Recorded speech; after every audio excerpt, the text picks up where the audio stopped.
There are hours in a man's life that do not announce themselves until much later, hours that seem ordinary as they unfold, yet leave fingerprints on everything that follows. Julian often wondered in the years afterward whether the moment he first met Antoine had already set the world slightly off its axis. He had walked into the gallery on a rainy Thursday, umbrella dripping, shoulders tense from the week. Antoine had been standing before a portrait of a woman staring at her own reflection, as though caught between two selves.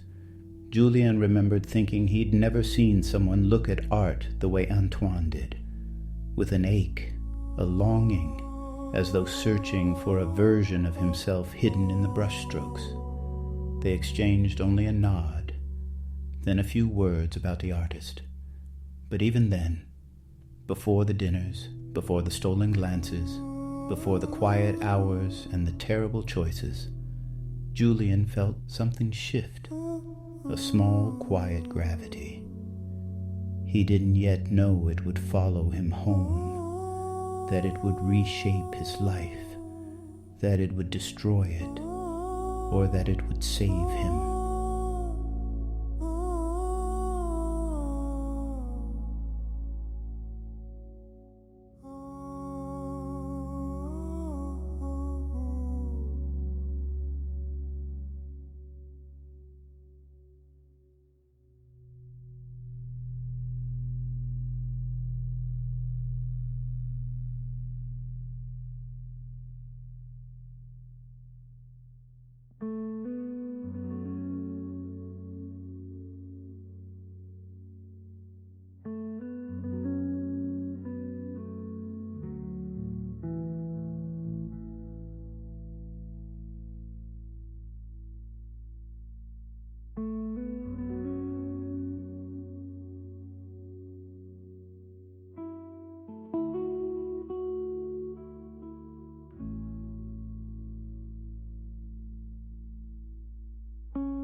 On Rue d'Austerlitz, the hour just before dusk had a way of softening everything in Paris. Edges, tempers, truths. The pale curtains breathed in and out with the rhythm of the warm evening breeze, glowing amber in the fading light. Dust hung in the air like tiny, drifting confessions, too light to fall. In the center of that gilded quiet stood Julian. He pressed a cigarette to his lips with the air of someone trying to keep his hand steady, the ember glowing briefly against the dim room. The smoke curled upward, dissolving near the open window. Outside, the murmur of the street rose and fell like the tide, distant, indifferent. Behind him, Antoine watched. He had arrived only minutes earlier, though Julian hadn't turned to greet him. Antoine stood barefoot on the creaking wood floor, shirt forgotten somewhere on the way in, wearing only a dark blazer that hung open over his bare chest. He looked like a man who had rushed out of a life he wasn't sure he wanted back. Do you ever put it out, or does it just burn itself to death? Julian didn't answer. He took another slow drag, eyes fixed on the window, on rooftops washed in honeyed light, on anything but the man behind him. Antoine had seen him like this before. Tense jaw, sleeves rolled to the elbow, refusing to look at him because the moment he did, the truth would spill out, uncontrolled. And Julian was nothing if not contained. You shouldn't be here. That's never stopped me. It was true. Antoine crossed rooms, countries, even entire versions of himself when Julian needed him, or when he wished he didn't. And he had come again tonight, just as the sun dipped behind the city, called by something Julian never said aloud. Julian let the cigarette hang between two fingers. Someone might see you, and that can be a good thing for either of us. People talk. People will talk everywhere. Julian's breath caught, a small tremor nearly lost under the whisper of the curtains. He lowered his hand, studying the cigarette as though it were some fragile thing he might crush with a careless thought. You are making this damn near impossible. Julian whispered. I am not trying to make it harder. I am trying to make it real for us. He stepped closer until the fading light brushed the line of his collarbone, casting long shadows against the wall. Julian finally turned. The sight of Antoine, bare chest rising and falling, curls mussed, mouth set with stubborn affection, sent something sharp and warm through him. How did we get here? Julian asked. By lying. By pretending we were fine.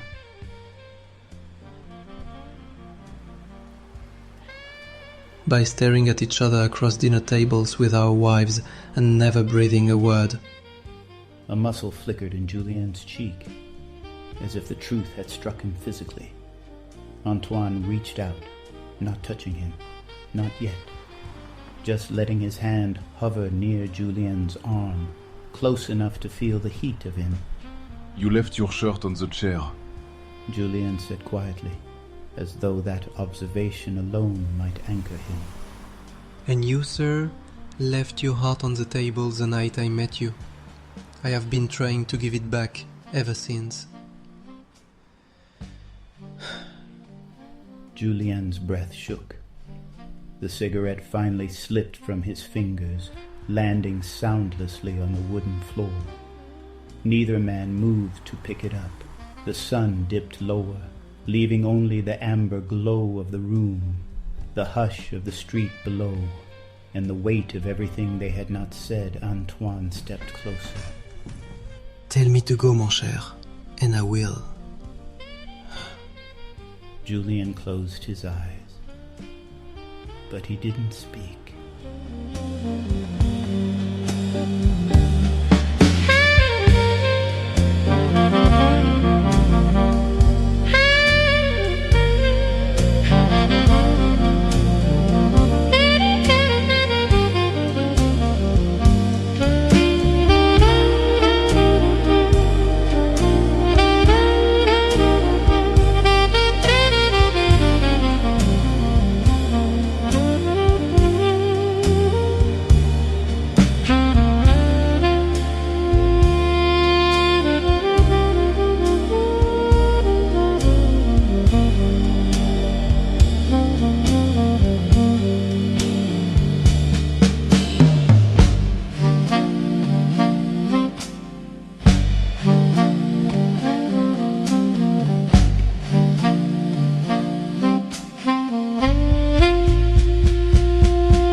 Rue du Bas, Paris, 3 nights later.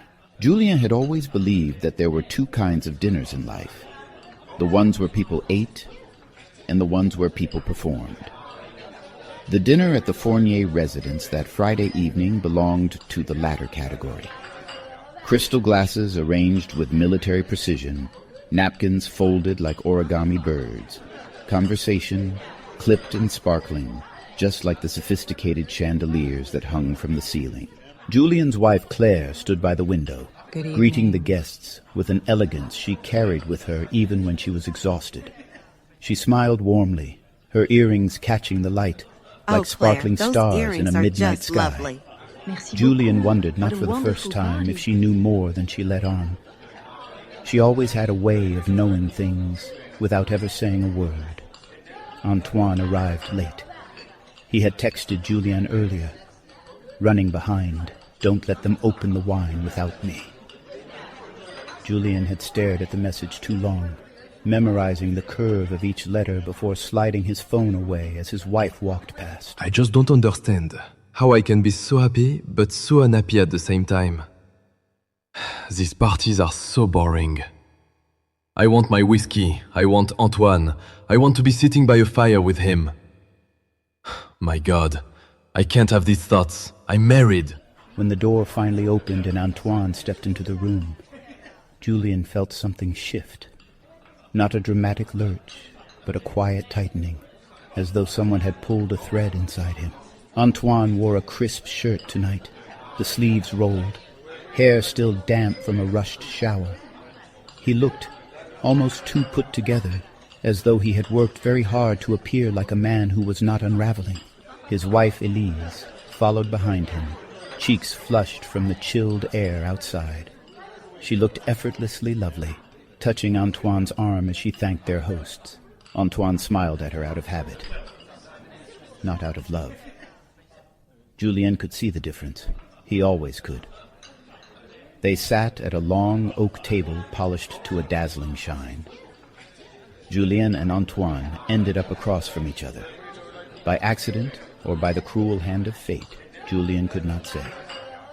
Candles flickered between them, casting slender shadows over Antoine's face.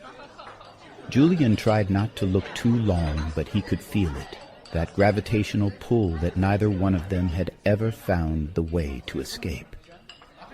Their hostess launched into a story about renovations, her husband interrupting her to give incorrect details. The room rolled with polite laughter. Julian forced a smile. Claire touched his arm lightly. "You're quiet tonight. Is something wrong, my dear?" No, I'm just tired. But his eyes drifted back to Antoine, and Antoine's, just for a moment, drifted back to his. Dinners like this were dangerous. Not because of the words spoken aloud, but because of everything that wasn't. Julian kept his hands on the table, his fingers interlaced loosely. Antoine mirrored the pose almost unconsciously. Their gestures matched in a dozen small ways neither their wives nor their friends noticed. But they noticed. Julian felt every inch of distance between them like a live wire. The last time they stood close, 3 days ago, Antoine's breath had warmed Julian's cheek, and Julian's whisper, "Don't go," had hung in the air like an unfinished prayer. He had replayed it every night since, and he suspected Antoine had done the same. When dessert arrived, a lavender creme brulee in delicate bowls, Antoine lifted his spoon and paused in midair. His gaze flicked up to Julien, for a second too long. It was nothing. It was everything. Julian's chest tightened. He swallowed hard, pretending the spoon in his hand was suddenly very interesting. Claire, noticing his distraction, leaned in. "Did you see the Fournier's new rug? It looks hideous." Yes, and I bet it was expensive. But Antoine was still watching him. His foot brushed Julien's under the table. An accident? It must have been. Except, it didn't feel like one. Julien stiffened. Antoine didn't move his leg away. Only when Elise reached for her wine glass did Antoine shift, breaking the contact. Julien exhaled, slow and controlled. Later, while the others talked about a weekend trip to Deauville, Claire stepped aside to take a call from her mother, and Elise excused herself to find the powder room upstairs. Julien stood near the bookshelves, staring at the spines without reading a single title. He sensed Antoine before he heard him. You weren't breathing, mon amour. I was, barely. But that's normal for dinners like this. For you, maybe. I can only imagine. My God, what are we doing? Antoine stepped closer, close enough that the faint scent of his cologne, clean and woodsy, reached Julien's senses. close enough that Julien could feel heat radiating from his body. We are pretending. We are performing. Just like always. Julien closed his eyes. My God, every minute feels like lying. That's because it is lying. Julien forced himself to meet Antoine's gaze. Antoine's expression softened, warm, pained, unguarded. You didn't tell me to go the other night. Julien's chest constricted. He hadn't expected him to bring it up. He hadn't expected him to remember it so clearly. I didn't have the strength. Do you want me to go now? It will kill me, but I will do it if that's what you want. Julien's breath trembled. Before he could answer, footsteps approached. Elise's laughter chimed from the hallway. Claire's heels clicked against the hardwood as she returned. The room brightened with chatter and movement. And just like that, the moment slipped away, like it always did, like it always would unless one of them finally broke the pattern. Antoine stepped back, masking everything with a practiced smile. But Julien saw it, the hurt, the longing, the exhaustion of living two lives. When they left the party, the air outside was sharp and cold. Antoine held the door for Elise, who wrapped her arm around his. Julien watched the gesture, the casual intimacy, and wondered how such things could coexist with the truth he had seen in Antoine's eyes. Claire slipped her arm through Julien's. You don't have to come to the Brisé dinner next week if you don't want to. You look 1,000,000 miles away tonight. Julien forced a gentle smile, but his gaze drifted, unbidden, to Antoine standing by the street lamp, lit in gold and shadow.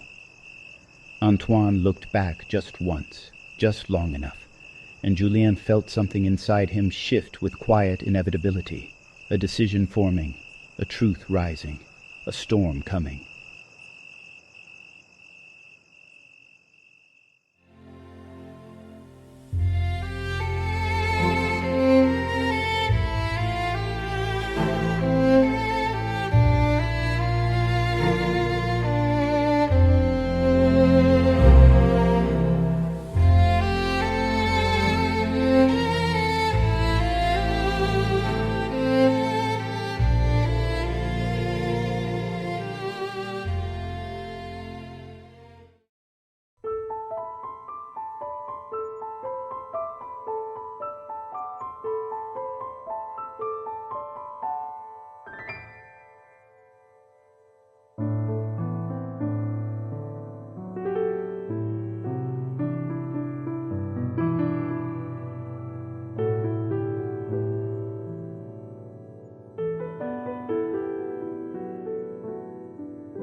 The following week, Paris, late evening. Julien had always hated the moment after returning home from a dinner party. The silence as he removed his shoes, the sudden absence of voices, the return to a life he had chosen long before he understood what choosing really meant. Tonight, the silence felt heavier than usual. Claire headed upstairs to change out of her dress. Julien paused in the entryway, staring at the faint imprint her heels had left on the rug. He wondered with a soft ache how many footprints a person could leave in another's life without ever realizing they were walking away. He loosened his tie, exhaled, tried to steady himself, but Antoine's eyes kept returning to him. Those long, searching looks across the dinner table. That brush of a leg that wasn't an accident. Those few stolen words by the bookshelf.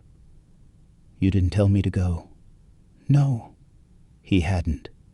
He didn't know how to. Julien climbed the stairs. Claire was brushing her hair in the mirror, her reflection soft, her expression calm. How was your mother?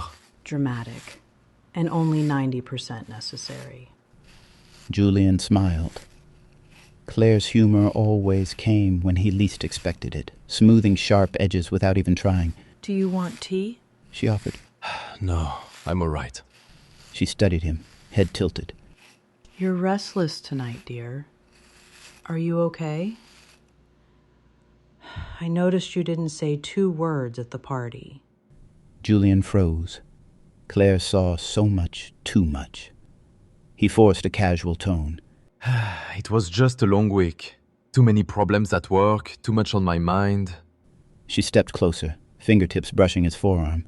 You've seemed far away lately. Julian's pulse stumbled. Work, just lots of work, you know. A small lie, but heavy enough to shift the air in the room. Claire searched his face for a moment more. Then she kissed his cheek and turned down the bed. Okay, love. Good night. Let me know if you need anything. Deciding, generously, not to pry. Julian's chest tightened with guilt, so sharp he almost doubled over. He didn't deserve her gentleness. He didn't deserve any of this. Across the city, in a quiet apartment near Avenue Daumesnil, Antoine sat at the end of his bed, elbows on his knees, staring at the floorboards. Elise was in the bathroom washing her makeup off, humming lightly, a melodic sound, familiar, safe. Antoine wished he could feel her comfort the way he used to. He wished his heart would remember her with the same clarity it remembered Julian. But desire didn't negotiate. Neither did longing. He scrubbed a hand over his face. He'd barely spoken on the cab ride home. Elise had noticed. "Are you feeling all right?" she had asked, touching his leg. He had lied. Yes, just tired. It was the kind of lie that seemed harmless, until it wasn't. Later that night, when Claire fell asleep beside him, Julian slipped out of bed, bare feet on cold floor, heart too loud in his chest. He padded downstairs to his small office and sat at the old walnut desk. The lamp cast a warm circle of light over a stack of blank stationery he used only for the letters he never mailed. He uncapped his fountain pen and waited for the words to come. At first, nothing, then, "Antoine, I don't know how to stand so close to you without falling apart." He paused, staring at the ink glistening wetly on the page. He shouldn't write this. He knew he shouldn't. But he kept going. "Tonight at dinner, when you looked at me, I felt seen in a way I haven't felt in years. It terrifies me how much I need that."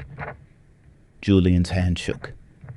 He set the pen down, pressing his palms to his tired eyes. This wasn't a letter. It was a confession bleeding onto paper. A confession that could destroy 2 marriages, 2 families, and everything he had worked to protect. He folded the page once, then again. Then, because he wasn't ready to throw it away, he placed it in the drawer with the others. A small pile.